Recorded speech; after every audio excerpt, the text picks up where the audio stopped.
And something's changed in the world of customer service, in the scripts that they give the agents in these call centres, that when you ring up and say, here's this problem that I've got, the very first thing they're now saying is, I can definitely help you with that.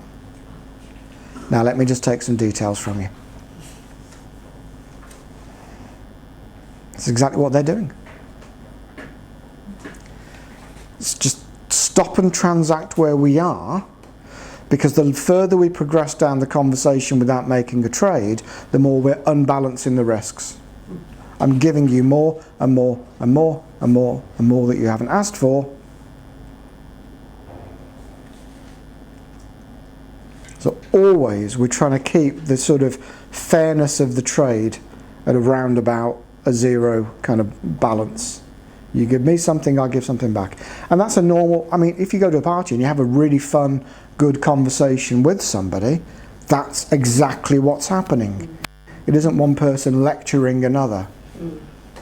Oh, well, actually, I've got a Ferrari 347, and it's really, what's really interesting in that particular model, it's, oh, I've got one of those. Really? Oh, yeah. Wow, how long have you had that? Blah, blah, blah. What's the running cost like? Well, it's like this. Wow, really? Yeah, but it's kind of worth it because, oh, that's interesting. I never looked at it that way. And that's a fun conversation, right? Whether you're at a party or whether you're in a sales call. That's a fun conversation.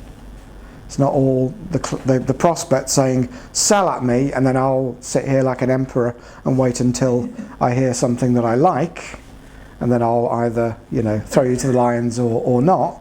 That's an unfair. And that's why a lot of people who start sales jobs early on in their careers either become immune to that and don't listen to anybody and they just become a talking brochure, or they feel bad and they don't stay in that job for very long, or they figure out, I've got to turn this into a conversation otherwise. So there's a qualification criteria. If the prospect isn't willing to have a conversation with me,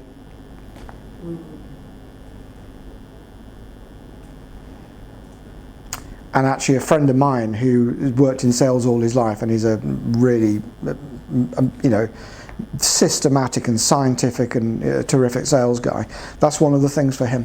One of his measures of the quality of the relationship is how much time the customer's willing to invest, the prospect is willing to invest, their responsiveness. Sends them an email if they haven't replied.